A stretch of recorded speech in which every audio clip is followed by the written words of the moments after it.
was so cool. I'm getting a bit of wing movement, and I'm going to talk while I shoot because I'm going to miss the moments, because the little egret, he is having a ball out there.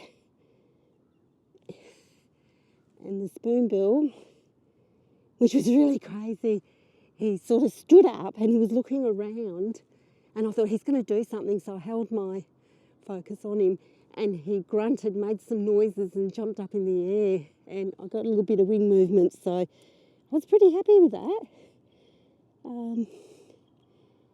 And the little egret is fishing hard, but he's not dancing as much as what he normally does. He's got a bit of seaweed there. There we go. Oh, he's coming closer, a little bit closer, and I think he's got a fish actually.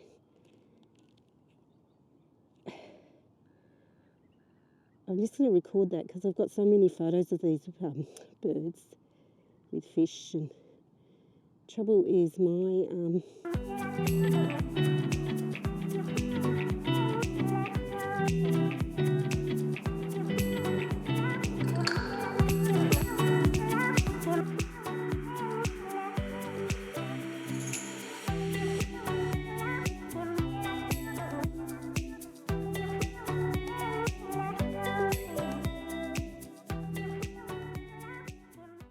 and there's a couple of pelicans over there, and what they do is they move up and down, so you just wait till they come down a bit closer, and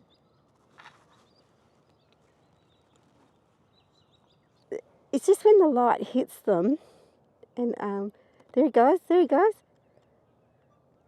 oh my gosh, please get the shot, Shelley, please.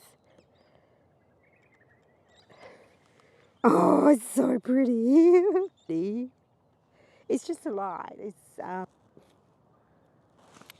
is my first attempt at shooting myself in the field too, and I've had the camera is got a mind of its own, and because I haven't used the camera for very long, this little portable one, and it's taken me a long time to decide